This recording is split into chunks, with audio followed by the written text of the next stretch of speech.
오늘의 주요 뉴스입니다. 정부가 필수 의료 강화를 위해 분만 수가와 소아진료 수가 인상에 연간 3천억 원을 투입하기로 했습니다.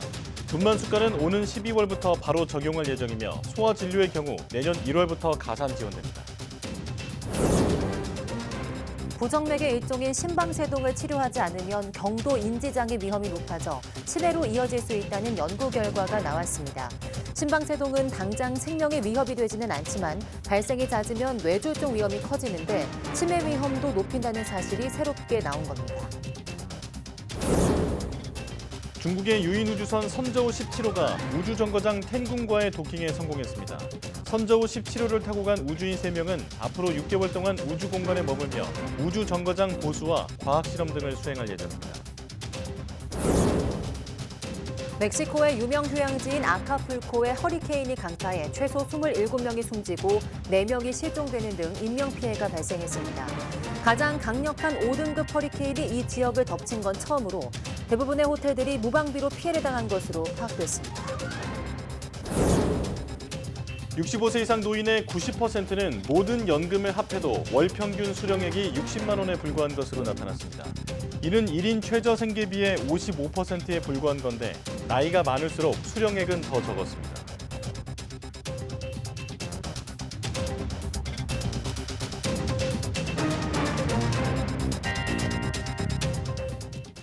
여러분 안녕하십니까? 사이언스 투데이 시작합니다. 흔한 형태의 부정맥인 심방세동을 치료하지 않으면 치매로 이어질 수 있는 경도 인지장애 위험이 높아진다는 연구 결과가 나왔습니다. 심방세동은 심방의 윗부분인 심방이 이따금 매우 빠른 속도로 수축, 마치 그릇에 담긴 젤라틴처럼 가늘게 떠는 상태가 되면서 심박수가 급상승하는 현상입니다. 당장 생명에 위협이 되는 것은 아니지만 이런 일이 잦을수록 뇌졸중 위험이 커집니다. 증상은 가슴 두근거림, 호흡곤란, 무력감의 형태로 나타나며 심하면 실신하기도 합니다. 경도 인지장애란 기억력 등 인지기능이 같은 연령대의 다른 노인들보다 떨어지지만 일상생활을 영위하는 데 큰 지장이 있을 정도는 아닌 상태를 말합니다. 정부가 필수 의료 강화를 위해 분만 수가와 소아진료 수가를 높이는 데 연 3천억 원을 투입하기로 했습니다. 보건복지부는 27일 열린 건강보험정책 심의위원회에서 이 같은 내용이 담긴 개정안을 심의 의결했습니다. 먼저 내년 1월부터 소아청소년과 전문의가 6세 미만 소아 환자를 초진 진료하게 되면 1세 미만은 7,000원, 6세 미만은 3,500원을 각각 정책 가산으로 지원합니다. 또 분만의 경우 특별광역시는 55만 원, 그 외 지역은 110만 원으로 수가를 인상하고 난이도가 높은 분만에 대한 지원을 현행 30%에서 최대 200% 가산으로 대폭 올립니다. 경상북도 의회 현직 의원이 쓰러진 시민을 심폐소생술로 구했습니다. 지난 25일 경북 김천에 있는 한 식당 CCTV 화면에는 70대 여성 A씨가 식사 도중 잠시 일어나더니 갑자기 쓰러지는 장면이 포착됐습니다. 옆자리에서 식사하던 다른 손님이 A씨의 상태를 확인하고 심폐소생술을 하는데 다행히 A씨는 구조대가 도착하기 전 의식을 회복하고 병원으로 옮겨져 치료받고 있습니다. 소중한 생명을 구한 손님은 김천시가 지역구인 이우청 경상북도 의원이었습니다. 이 도의원은 상임위 활동을 하며 소방서를 자주 찾아 심폐소생술 연습을 해왔는데 도움이 돼 기쁘다고 밝혔습니다. 26일 오후 수도권과 강원, 충북 일부 지역에 천둥 번개를 동반한 가을비가 내린 가운데 일부 지역에는 우박까지 떨어졌습니다. 연천과 포천 등 경기 북부 지역에서는 26일 오후 2시쯤 우박이 쏟아졌는데 100원짜리 동전 크기 우박이 관측되기도 했습니다. 26일 저녁 8시쯤에는 서울 중랑구와 경기 가평, 남양주, 구리, 하남 등 수도권 동부 지역에서도 우박이 관측됐습니다. 지름 1cm 안팎의 얼음이 도로와 인도를 뒤덮으면서 퇴근길 시민들이 불편을 겪었습니다. 강원과 충북 내륙 지역에서도 우박이 떨어지면서 김장배추와 사과 등 농작물 피해도 있었습니다. 허리케인이 멕시코의 유명 휴양지인 아카풀코를 강타해 도시가 폐허로 변해버렸습니다. 최소한 27명이 숨지고 4명이 실종되는 인명피해도 발생했습니다. 신웅진 기자입니다. 빌딩은 폭격을 맞은 듯 뼈대만 남았고 축구장은 거대한 수영장이 되어버렸습니다. 가장 강력한 5등급 허리케인 오티스가 남기고 간 것은 폐업뿐입니다. La casa está bien descubierta. Bien descubierta. Le voló su techo. Toda la casa. Pérdida total. Pérdida total, tus Sí, mis pertenencias. colchones, mis papeles de mis hijos, de mis nietos, todo. 태풍이 강타한 게레로 주에는 특급 호텔과 별장이 즐비한 멕시코의 대표적 휴양지 아카풀코가 있습니다. 이 지역에 초강력 허리케인이 들이닥친 것은 처음이라 무방비로 당할 수밖에 없었는데 아카풀코 호텔의 80%가 피해를 본 것으로 파악됐습니다. No puede ser. No puede ser posible. No puede ser posible. Acapulco está destruido. 멕시코 정부는 게레로주에 비상사태를 선포하고 8,400명의 장병을 복구 작업에 투입했습니다. Recibió el reporte por parte del gobierno del estado y del gobierno municipal del reporte de 27 personas fallecidas y 4 desaparecidas. 게레로는 멕시코 31개 주 가운데에서도 빈곤율이 높은 지역으로 당장 식수와 먹을 것이 부족해 주민들이 고통받고 있습니다. 배고픈 시민들은 상점을 약탈하고 있지만 투입된 공권력은 이들을 막을 엄두도 내지 못하고 있습니다. 주 멕시코 한국 대사관은 교민이나 일시 체류자 등 한국인 피해는 접수되지 않았다고 밝혔습니다. YTN 신홍진입니다. 159명이 서울 이태원 한복판에서 목숨을 잃은 지 어느덧 1년이 흘렀습니다. 가족을 떠나보낸 사람들은 그 1년 사이 일상으로 돌아올 수 있었을까요? YTN은 이태원 참사 100일 때 만났던 유족을 다시 만나서 이야기를 들어봤습니다. 강민경 기자입니다. 이태원 참사 100일을 맞아 YTN이 희생자 유족 한 분 한 분을 만나서 어렵게 그분들의 이야기를 들어봤습니다. 이들은 참사 이후 자신들의 일상이 완전히 무너져 내렸다고 입을 모읍니다. 동생이 없는 저의 삶은 뭔가 TV가 딱 꺼진 것처럼 10월 29일에 딱 멈춘 것 같아요. 이태원 참사가 일어나고 꼭 100일이 됐을 때 YTN이 만난 유가족들은 심각한 후유증에 시달리고 있었습니다. 세상에 저 혼자만 남겨진 기분이었거든요. 그래서. 유족들이 바란 건 진상규명과 책임자 처벌, 그리고 무분별한 2차 가해 자제였습니다. 물리적으로 처리했으면 저희가 여기 와서 분향소 왜 차립니까? 참사 후 1년이 지난 지금 유가족들의 바람은 이루어졌을까? YTN은 참사 100일 당시 인터뷰했던 유가족들을 다시 만났습니다. 고 이민아 씨의 아버지 이종관 씨. 풀리지 않는 의문을 품고 일주일에 사나흘씩 서울시청 분향소를 지킵니다. 지금까지 1년이 다 돼도 유가족 상대로 브리핑 한 번 없다는 게 저희는 참 답답합니다. 진상규명이 다 됐다고 생각해서는 오히려 특별법을 받아들여서 큰딸을 먼저 보낸 어머니에게 가끔 들려오는 차가운 말은 매번 비수가 돼 가슴을 후벼 팝니다. 얘네들 뭐 마약하다가 옷 벗고 이렇게 하다가 죽었다며 막 이런 식으로다가 얘기할 때 그럴 때는 막 진짜 막 너무 분해서 손이 막 다 떨릴 정도로다가. 김유진 씨는 동생을 잃은 뒤 아직 일터로 돌아가지 못했습니다. 몸은 일상으로 돌아가려고 노력하고 있는데 마음은 좀처럼 그렇게 되지 않는 것 같아요. 시간이 흐를수록 동생이 떠난 자리가 더 크게 느껴지기도 하고 그때는 동생이 없다는 걸 받아들이지 못했었는데 이제 진짜 동생이 없구나를 받아들인 것 같아서 그래서 사남매에서 졸지에 삼남매가 되며 삶의 의미를 잃은 언니도 있습니다. 제가 살아온 모든 삶을 부정당하는 느낌이고 앞으로의 삶도 이럴 거라고 생각이 드니까 책임질 위치에 있는 사람들이 이야기를 들어주기만 했어도 일상 회복이 이렇게 더뎌지진 않았을 겁니다. 가장 크게 바라는 건 대화예요. 다른 걸 하기 전에 일단 대화라도 먼저 해보고. 그러나 정부는 여전히 대답이 없고 책임자들은 처벌을 회피하려 변명만 늘어놓습니다. 유가족들은 얼음물에 가라앉는 기분으로 하루하루 지쳐갑니다. 그러니까 일반 시민분들이 하는 2차 가해가 아니라 그런 고위 당직자들이 하는 무책임한 그런 말들이 저희를 더 힘들게 하는 것 같고요. 가장 두려운 건 무관심과 잊히는 겁니다. 그래서 유가족들은 이태원이 어두운 이미지로 남는 걸 원하지 않습니다. 이태원이라는 장소와 할로윈이라는 날이 금기시되는 것으로 안 느껴졌으면 좋겠어요. 추모는 추모대로 해도 되고 또 죄책감을 안 가지시고 안전하게 잘 지내면 된다고 생각을 하거든요. 참사와 함께 멈춰버린 시계를 다시 작동시킬 수 있는 건 결국 사람의 온기입니다.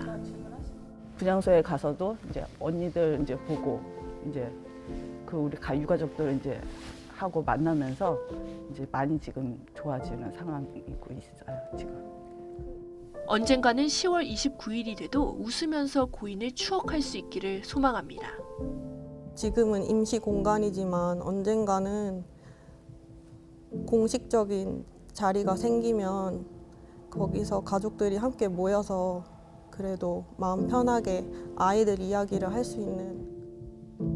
YTN 강민경입니다.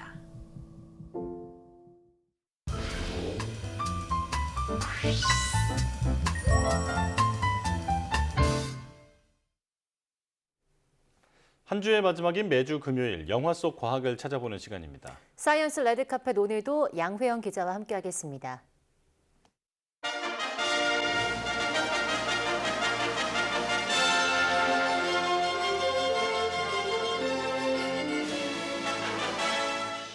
사이언스 레드카펫 양회영입니다. 오늘 만나볼 작품은 영화 에브리띵 에브리웨어 올 앳 원스입니다. 지난해 개봉한 이 영화 전 세계 흥행 돌풍을 일으키면서 이 아카데미 시상식까지 휩쓸었죠. 올해 개봉 1년을 맞아서 최근 재개봉돼서 극장에서 상영 중인데요. 키워드와 함께 자세히 살펴보겠습니다. 첫 번째 키워드는 대혼돈의 멀티버스입니다. 이 마블의 영화 제목으로 쓰였던 이 단어 키워드지만 이 영화에 조금 더 어울리는 키워드입니다. 이 영화는 멀티버스 속의 다양한 인생을 정신없이 보여주면서 웃음 짓게 하는데 그 안에 묵직한 감동을 주고 있어서 어느새 울고 있는 나 자신을 발견하게 됩니다. 미국으로 이민 와 세탁소를 운영하며 열심히 살아왔지만 잘못된 경비 처리로 압류 위기에 놓인 에블린. 要玩了，没时间了。哟。我知道我帮不了你呀。我们现在可以聊点别的吗？你说说，我在听。 복잡한 영수증 처리에 골치 아픈 에블린과 달리 남편 웨이먼드는 딴 생각 중인데요.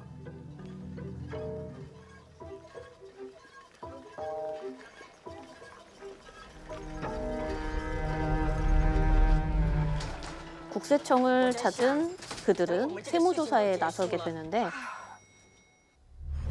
갑자기 웨이먼드는 180도 다른 사람처럼 행동하게 됩니다. 你干嘛 ？You may be in grave danger. There's no time to explain. Hold this. 무슨 소리인지 도대체 뭘 하려는 건지 이해하기 어려웠던 그 순간 에블린은 멀티버스를 경험하게 됩니다. I'm another version of from another life path, another universe. I'm here because we need your help. 현실 속 에블린과 달리 알파 우주 속의 에블린은 뛰어난 여성이었다고 하는데요. In the Alphaverse, we began training many young minds to verse jump. But there was one who was far and above the most gifted. Our little explorer. You saw her potential, so you pushed her beyond her limit. 이렇게 탄생하게 된 악당이 바로 조부 투파키, 모든 우주의 위협이 되고 있었습니다.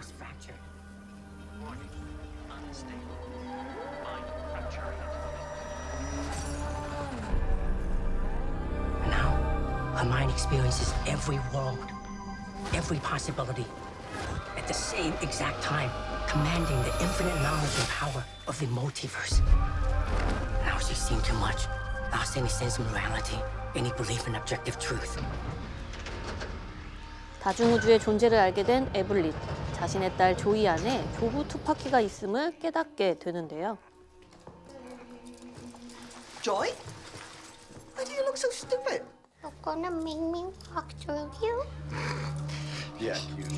최악의 최악의 선택으로 만들어진 지금의 에블린이 과연 조이와 세상을 구할 수 있을까요?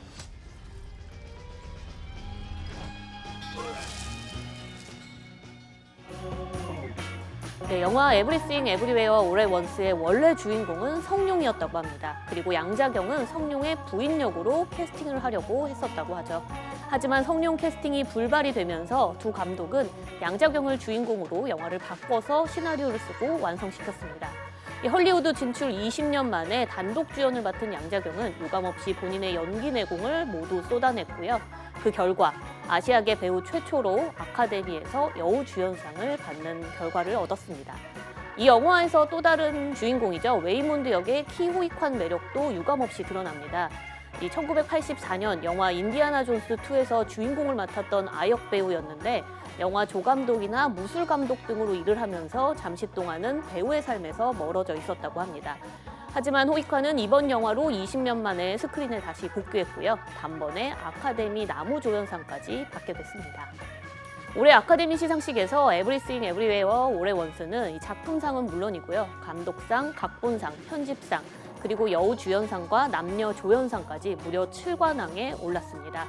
이 영화의 또 다른 매력은 무엇일지 다음 키워드와 함께 알아보겠습니다.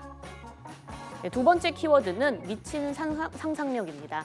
이른바 B급 영화의 매력이 영화 곳곳에서 묻어나는데 이 다양한 장르가 혼합된 아주 정신없는 영화이기도 하지만 두 명의 다니엘 감독은 볼수록 빠져드는 매력적인 영화로 완성시켰습니다. 이 영화의 매력이자 웃음 포인트는 바로 황당한 버스 점프입니다. 이유 없이 립밤을 먹기도 하고요. 4번 연속 종이에 손을 베어야 되는 상황도 놓입니다. 난데없이 사랑 고백까지 해야 하는데요. 이처럼 개연성 없이 가장 황당하고 또 괴기한 행동을 해야지만 다중우주 어딘가에 있는 또 다른 나로 버스 점프할 수 있기 때문입니다. In your search to prove the existence of other universes, you discovered a way to temporarily link your consciousness to another version of yourself. Accessing all of the memories, the skills, even their emotions. Like you with the fanny pack? Exactly. It's called verse jumping. 네, 설정 자체도 코미디에 적합한 데다가 이 촬영 방법까지도 이 영화의 매력을 한층 끌어올립니다.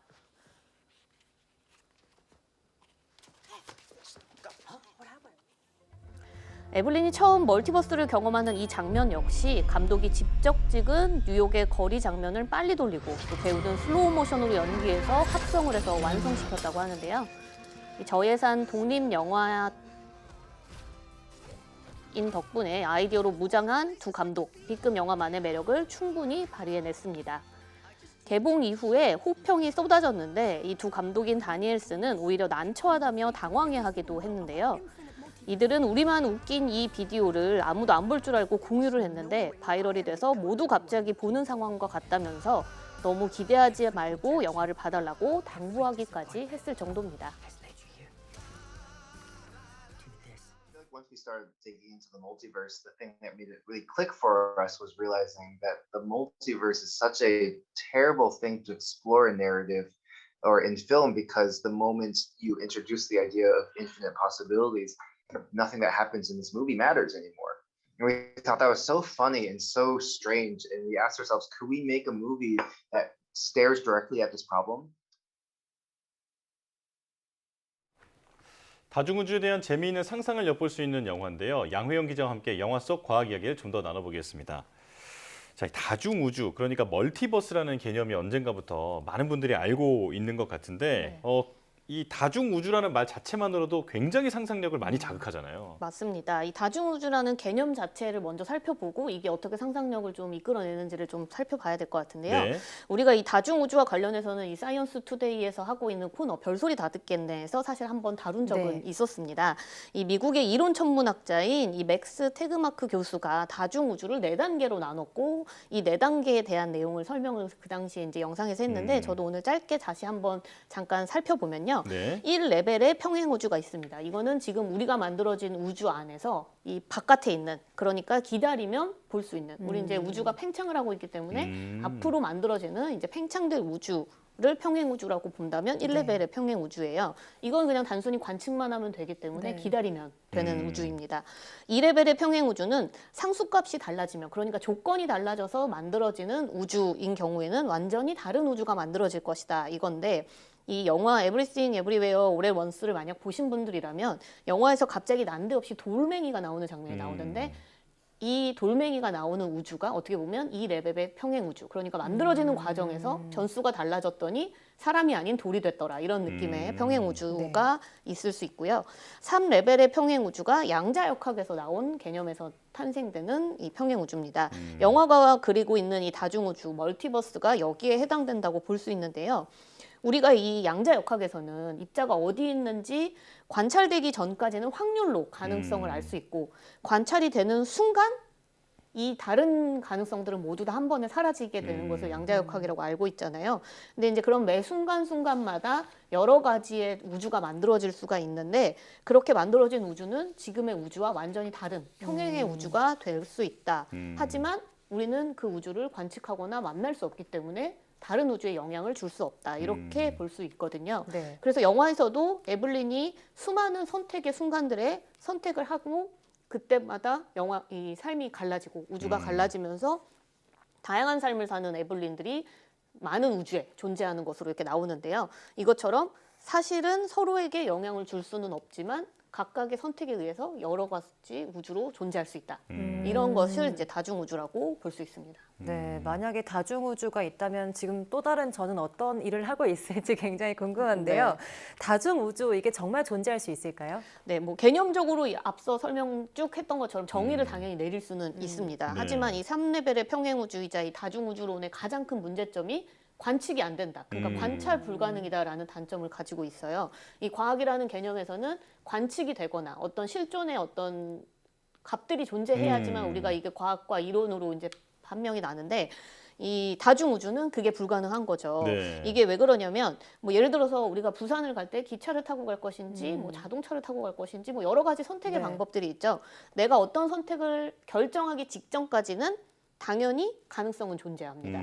그런데 어느 순간 하나를 선택, 기차를 선택, 자동차를 선택, 이렇게 선택을 하고 나면 나머지 선택되지 않았던 가능성들은 그냥 사라지게 되겠죠. 그렇죠? 그런데 만약에 평행우주로 그게 갈라져서 다른 모습이 존재한다 하더라도 지금 나는 실존을 뭐 기차로 선택한 나로 남아있기 때문에 다른 우주는 우리가 만날 수가 없는 거예요. 평행선을 계속 달리기 때문에. 그러니까 우리가 살고 있는 우주 안에서는 다른 선택을 한 우주가 있더라도 절대 만날 수가 없기 때문에 존재는 할 수 있지만 확인할 수 없다. 네, 이렇게 볼 수 있는 거죠.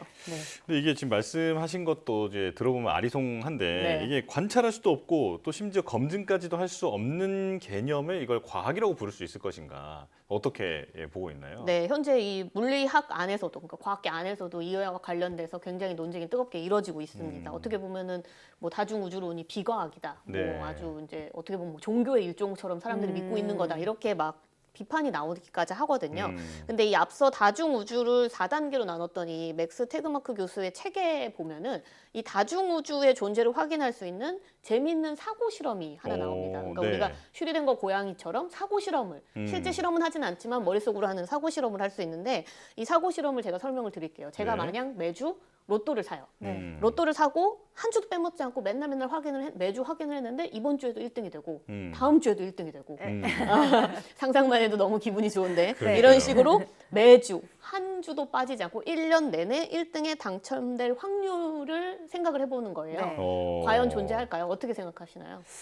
이 뭐 수학적으로 불가능은 아니겠지만 네. 사실상 불가능, 뭐 0에 가깝잖아요. 네. 그 정도면. 그렇죠. 사실상 불가능한 게 맞죠. 하지만 우리가 소수점으로 봤을 때 0.000000의 0을 뭐 한 1000개, 100개, 1000개 찍어서 어쨌든 마지막에는 숫자가 하나 찍히겠죠. 네. 0이 네네. 아닌 숫자가 찍히겠죠. 그렇다면 다중우주 어딘가에는 매주 로또 1등에 당첨되는 내가 존재할 수 있다. 왜냐하면 확률로 완전한 완벽한 0을 만들 수가 없기 때문인 거거든요. 그렇기 때문에 경우의 수 그리고 우주가 만들어질 수 있는 경우의 수 또한 무한되기 때문에 나올 때까지 확률을 돌리다 보면 무조건 매주 로또에 당첨된 내가 어딘가의 우주에 존재할 수 있다. 이렇게 보는 거죠. 이런 사고 실험을 해봤을 경우에 다중우주가 존재한다는 게 증명이 된다는 건데요. 앞서 말했지만 문제는 이 우주가 절대로 만날 수도 없고 관측도 안 되고 그리고 존재 자체를 확인할 수 없다는 게 가장 큰 문제이고요. 그래서 뭐 과학적이다, 비과학적이다라는 의견이 그래서 아주 팽배하게 이제 첨예하게 이제 대립을 하고 있는 건데 영화의 제목처럼 모든 것이 어느 곳에서든 그러니까 어디에선가 지금 이 순간 일어나고 있다. 이 자체는 어떻게 보면 분명하지 않을까 이렇게 생각을 할 수 있고요. 여기에서 많은 상상력이 시작되는 게 아닌가 싶습니다. 네, 저는 한 번도 된 적은 없지만 어딘가에 있는 제가 또 당첨됐을 거라고 생각을 그렇죠. 해보겠습니다. 네. 이 영화관에서 꼭 보고 싶었는데요. 지금 다시 재개봉을 했다고 하니까 많은 분들 못 보신 분들 꼭 보셨으면 좋겠습니다. 양우영 기자와 함께했습니다. 고맙습니다.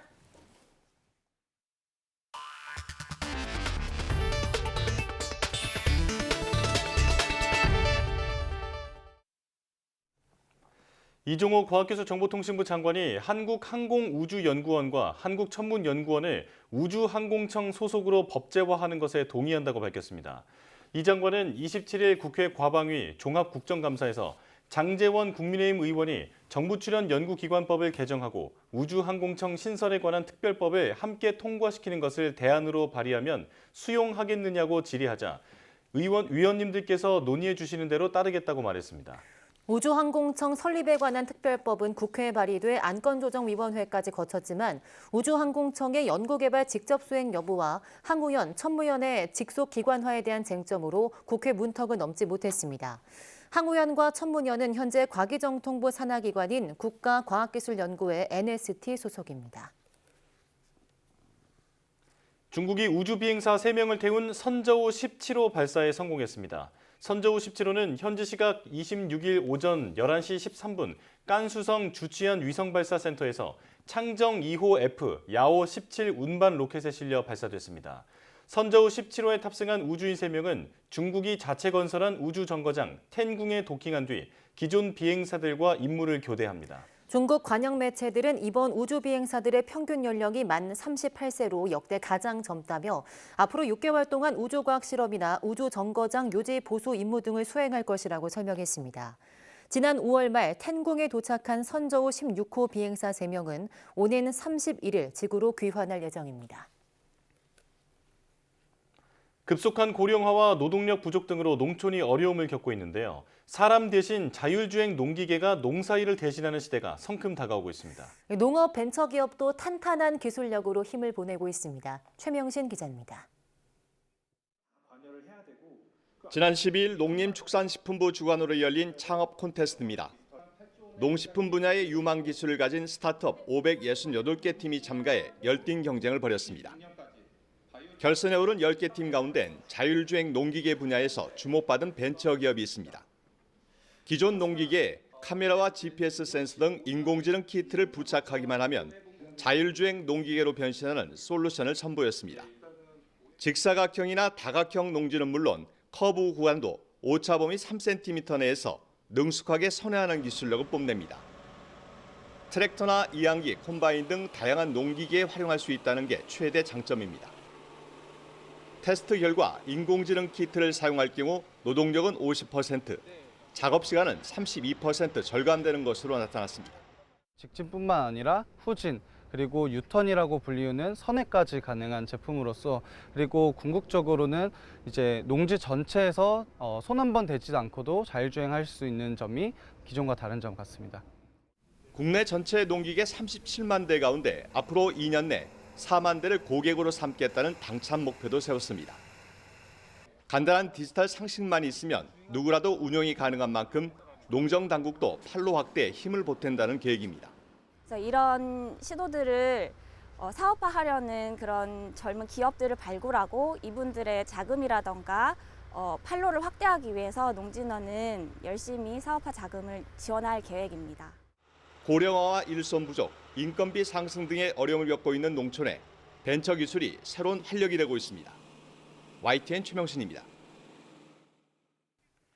농촌진흥청은 기존 열풍 건초 생산 시스템의 생산량을 2배 이상 높인 공장형 열풍 건초 생산 시스템을 개발했다고 밝혔습니다.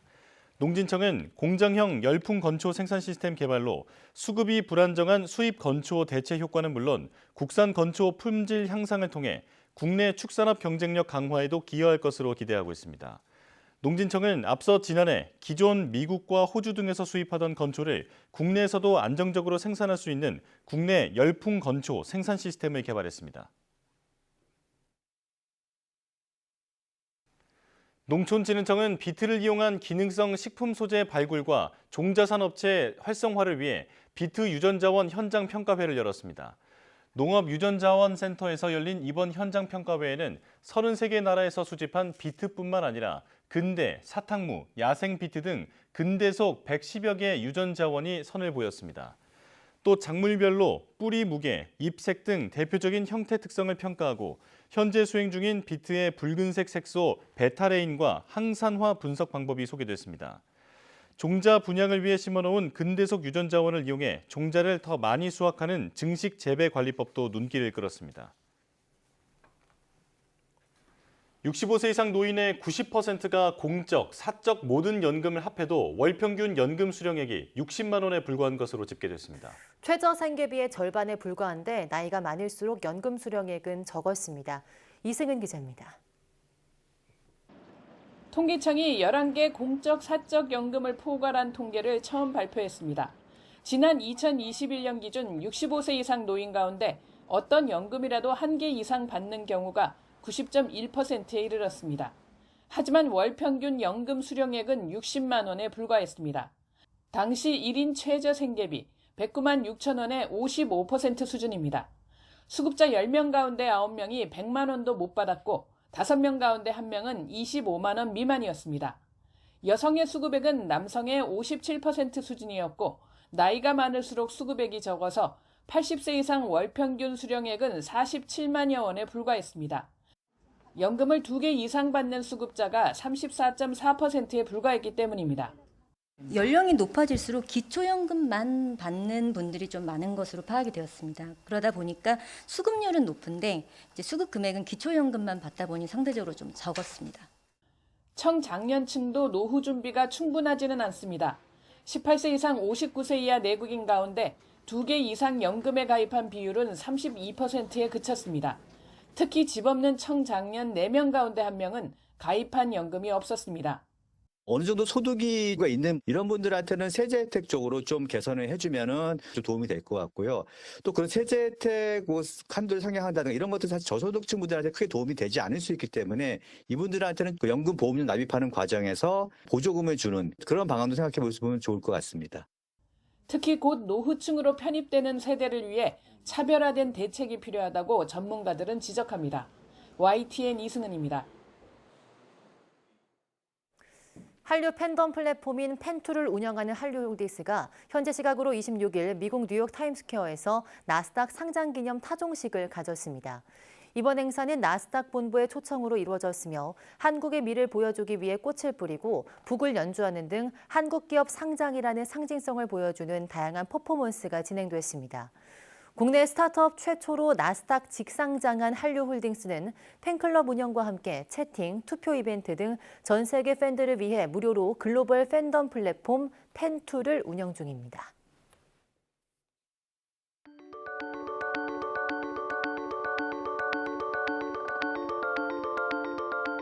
For the zoo specialists that work here, we've seen a lot of penguin babies over the years, but an emperor penguin chick is always one of the most exciting things that we get to do.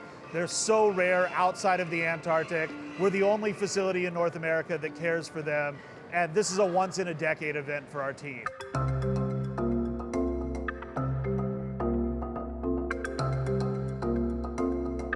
Emperor penguin eggs have a very thick shell to help them survive in the cold, harsh climates that they're found in. But that also means that the chick has to use a lot of energy to get through that shell initially.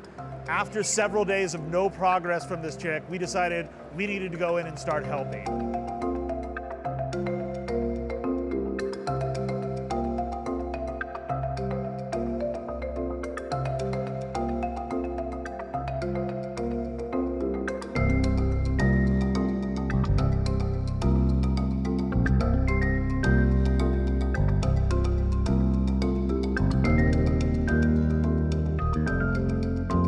Worn out. We've been here 24 hours a day for the last month, but this is the most exciting thing we'll do all year, potentially all decade.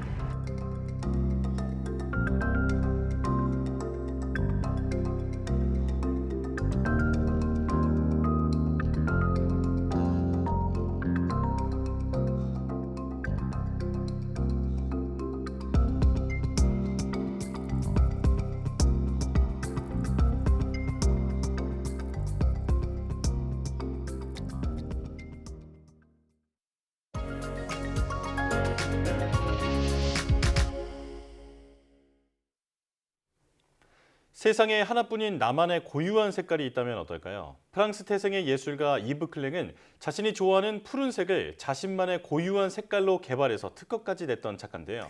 네, 오늘은 장르 상관없이 자유롭게 넘나들면서 예술의 본질을 탐구했던 작가 이브 클랭에 대해 이야기 나눠보겠습니다. 박수경 아트 디렉터와 함께하겠습니다. 어서 오세요. 안녕하세요. 네, 안녕하십니까. 자, 자신만의 색깔을 개발했다라고 하니까 어떤 이야기인지 참 궁금해지는데 우선 이 이브 클랭이라는 작가가 아무것도 전시되어 있지 않은 텅 비어있는 전시회를 연 적이 있다면서요? 네, 맞습니다. 1958년에 프랑스 파리에 있는 이리스 클레르라는 갤러리에서 공허라는 이름의 전시가 열렸는데요. 바로 이브 클랭의 전시였습니다. 네. 이 당시 갤러리의 전시 공간 내부에는 커다란 캐비넷 하나 말고는 아무것도 없는 텅 빈 공간이었는데요. 이 전시장의 모든 벽을 흰색으로 칠하고 또 갤러리 창문과 커튼 등은 모두 파란색으로 연출을 했습니다. 또 오프닝 날 제공이 됐던 칵테일의 컬러 또한 파란색으로 다 맞췄는데요.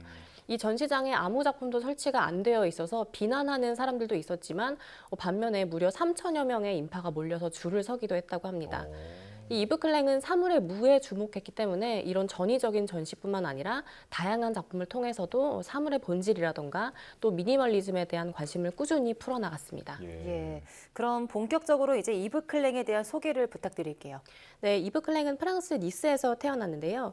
부모가 모두 화가였다고 합니다. 하지만 이브 클랭 자신은 공식적인 미술 교육을 받지는 않았고요. 20대 초반에 유도에 관심이 많아서 일본으로 넘어가서 유단자의 길을 걷습니다. 또 유도를 통해서 불교에 대한 교리를 접하기도 하는데요. 또 이후에는 천문학에 관심을 가지면서 장미 십자회라는 비밀 결사 성격의 단체에 정식으로 입회해서 활동을 하기도 했습니다. 이 이브 클랭이 굉장히 다양한 관심사가 있었던 것 같은데요. 1955년에 파리에 정착하면서 모노크롬, 즉 단색 회화를 선보이기 시작하거든요. 이때 이브 클랭은 이런 이야기를 합니다. 이 순수하고 실존적인 공간이 나에게 신호를 보냈다. 그때마다 자유로움을 느끼면서 푹 빠져들었다. 네, 이브 클랭은 눈앞에 실존하는 것을 넘어선 어떤 것에 항상 집중하는 실험적인 예술가였습니다. 이후 평면 작업뿐만 아니라 퍼포먼스와 설치 미술 등 장르를 넘나들면서 특유의 작업 세계를 전개해 나갔습니다. 예. 자, 지금까지 들은 이야기만 봐도 결코 평범한 사람은 아닌 것 같은데, 자, 이브 클랭이 자신만의 푸른색을 개발했다고 하는데 이게 색 자체를 개발한 건가요? 네, 맞습니다. 이 이브 클랭은 특히 색깔 중에서 푸른색을 가장 좋아했다고 하는데요. 이브 클랭이 개발한 색깔 이름은 IBK라고 해서 즉 인터내셔널 클랭 블루라는 울트라 마린 컬러입니다. 네. 네, 아시죠? 1960년에 자신만의 고유한 색을 특허로 받았고요. 이 이브 클랭이 푸른색을 가장 좋아했던 이유는 여러 색 중에서도 이 푸른색이 가장 순수하고 또 무한한 색이라고 생각했기 때문입니다. 예, 이브 클랭 하면 정말 푸른색이 가장 먼저 떠오르는데요. 이 이브 클랭의 대표작 중에 높은 곳에서 뛰어내리는 모습을 담은 작품도 있다고요? 네, 맞습니다. 바로 허공으로의 도약이라는 작품인데요. 이 작품은 1960년에 2층 높이에서 뛰어내리는 모습을 담은 포토몽타주 작품입니다. 여기에서 포토몽타주는 여러 장의 사진을 합쳐서 합성한 것을 말하는데요. 이 사진뿐만 아니라 영화에서도 자주 쓰이는 기법입니다. 이 허공으로의 도약 작품 속 뛰어내리고 있는 남성은 바로 이브 클랭 자신인데요. 이 사진이 합성이긴 하지만 이 뛰어내리는 장면 자체는 합성이 아니라고 합니다. 네, 유도 유단자였기 때문에 자신이 직접 이런 퍼포먼스를 스스럼 없이 한 것 같고요. 이 원래 사진의 원본에는 뛰어내리는 이브 클랭의 밑에 여러 명의 사람들이 매트리스를 들고 있는 모습이 담겨 있습니다. 이 현장의 원본 사진은 공개된 지 그리 오래되지는 않았다고 합니다. 그렇군요.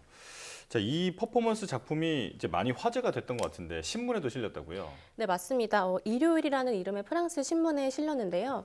한 가지 재미있는 점은 이 신문이 일요일에만 발행되는 신문이라는 컨셉으로 실제 존재하는 신문이 아니라 이브 클랭이 당시 직접 만든 4페이지짜리 짧은 신문이라는 겁니다. 아, 진짜 신문이 아니었군요. 네네.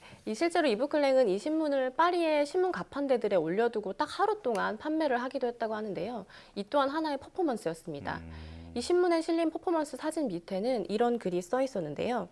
유도 챔피언이자 4단 검은 띠를 보유한 그는 정기적으로 공중부양 훈련을 한다.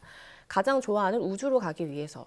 이 우주를 그리려면 어떤 속임수도 쓰지 않고 또 비행기나 낙하산, 로켓을 이용하지 않고 자신의 힘으로 공중에 갈 수 있어야 한다. 공간을 그리려면 그 공간으로 가야 한다. 네, 굉장히 심오해 보이면서도 엉뚱해 보이기도 하는 매력적인 작품입니다. 네, 이브 클랭 하면 색깔도 떠오르지만 이러한 작품들도 많이 떠오르는데 인체 측정 시리즈도 유명하다고요? 네, 맞습니다. 이 이브 클랭 하면 가장 많이 떠올리시는 대표작이기도 한데요. 이 나체의 여성이 몸에 이브 클랭이 개발한 푸른색의 페인트를 바른 채로 캔버스에 자국을 남기는 작품입니다. 이 페인트를 바르는 신체를 살아있는 붓으로 칭하기도 했는데요.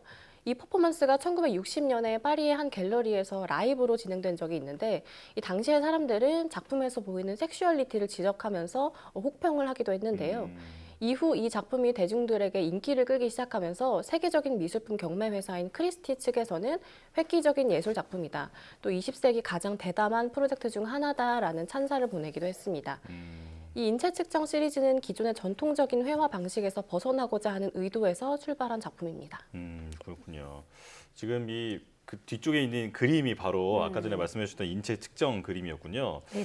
자, 그리고 이제 이브 클랭의 실험적인 행보가 다른 예술가들에게도 많은 영향을 줬을 것 같은데 이브 클랭처럼 자신만의 색을 만들어서 갖고 있는 사람이 또 있다면서요? 네, 맞습니다. 말씀하신 것처럼 이 이브 클랭의 전위적인 시도가 20세기 후반부터 지금까지 여러 예술가들에게 영감을 많이 줬는데요. 이브 클랭처럼 자신만의 색을 사용하는 예술가가 또 있습니다. 바로 아니시 카푸어라는 영국계 인도 예술가인데요. 반타블랙이라는 가장 어두운 검은색에 대한 독점권을 가지고 있습니다. 이 반타블랙은 영국의 나노 회사에서 개발한 물질로 빛의 99.96%를 흡수할 수 있는데요. 가시광선뿐만 아니라 적외선까지 흡수하기 때문에 빛의 반사가 거의 이루어지지가 않아서 이 반타블랙으로 만든 물체는 굴곡을 인식하기가 어려울 정도라고 합니다. 네, 그런데 이 반타블랙에 대한 독점권을 아니시 카푸어가 가지고 있는 것에 대해서 논란이 있었는데요. 이 반타블랙에 대한 권한 대부분을 완전 독점하는 동시에 이 자신과 자신의 지인을 제외하고는 이 원료를 이미 가지고 있던 기관 등에도 제재를 가하면서 이 자신의 예술 작품에만 사용을 하겠다고 발표를 해서 여론의 반발이 있기도 했습니다. 네, 저는 그냥 그림 그릴 때 물감들을 사서 저희는 쓰잖아요. 그래서 이걸 누가 독점할 수 있다 이런 생각은 해본 적이 없는데 색을 좀 독점할 수도 있군요. 이후에는 좀 어떻게 됐을까요? 네, 이 반타블랙의 독점권에 대해서 특히 과학계와 또 예술계에서 크게 비난을 했는데요. 이 스튜어트 샘플이라는 예술가가 앞장서서 아니시 카푸어에게 맞서는 대응책을 냅니다. 이 바로 똑같이 자신만의 색을 만들고 또 아니시 카푸어와 그 지인들만 제외하고 모두가 사용할 수 있도록 하는데요. 네, 이 스튜어트 샘플이 개발한 블랙 2.0은 가시광선 흡수율이 97.5%로 반타블랙에 비해서는 품질이 좀 떨어지긴 했지만 비슷한 역할을 할 수가 있었고 또 접착력이라던가 그 외의 부분에서는 더 나은 점도 있었는데요. 무엇보다 값비싼 반타블랙에 비해서 아주 저렴한 금액으로 구할 수 있습니다. 이후 스튜어트 샘플은 가시광선 99%까지 흡수 가능한 블랙 3.0을 개발하고요. 이 역시 아니시 카푸어는 사용 금지라는 조건을 걸었습니다. 실제로 홈페이지에 들어가 보시면 이 아니시 카푸어는 이용 불가라고 공공연하게 기재가 되어 있어서 더 흥미롭기도 합니다. 아, 네. 나만의 색을 만들고 그 권리를 주장한다라는 개념이 참 신선한데요. 이브 클랭의 이야기부터 색에 얽힌 예술가들의 신경전까지 아주 재미있게 들었습니다. 박수경 아트 디렉터와 함께했습니다. 고맙습니다.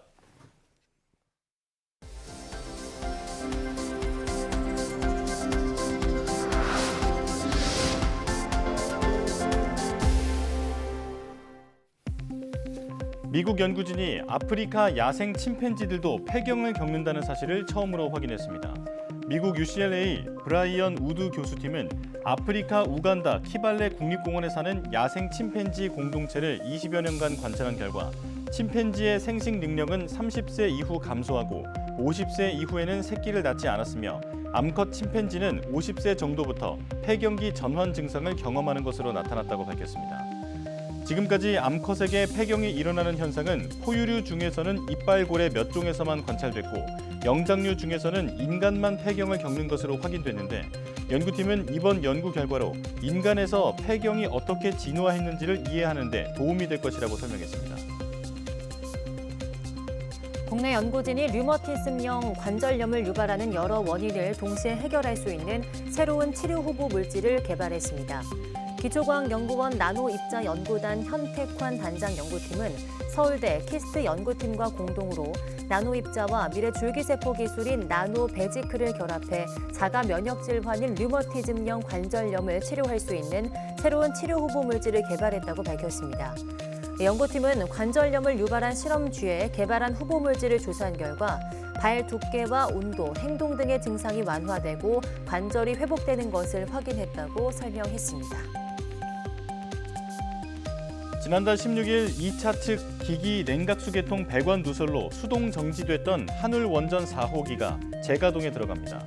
원자력안전위원회는 한울원전 4호기의 수동 정지 원인을 조사한 결과 한울 4호기 변압기 구역의 지하 매설 배관에서 결함이 생겨 배관 누설이 발생했으며 원인은 배관 표면에 미생물 부식이 진행된 것이었다고 설명했습니다.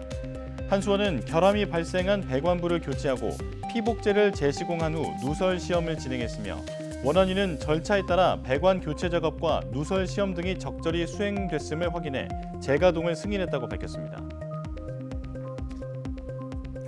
대전과 세종, 충남북 등 충청권 4개 시도가 전국에서 처음으로 초광역 도심 항공교통망 구축에 나섰습니다. 충청권 4개 시도는 SK텔레콤과 한국공항공사 등으로 구성된 민간연합체와 광역 도심 항공교통 상용화와 산업 육성을 위한 업무 협약을 체결했습니다. 도심 항공교통 UAM과 관련해 여러 광역단체들을 연결하는 협력 사례는 이번이 처음입니다. 충청권 자치단체장과 기업 대표들은 이번 협약을 통해서 초광역형 도심항공교통 노선 발굴과 정부의 시범사업 공동 추진, 전문 인력 양성 등에 상호 협력하기로 했습니다.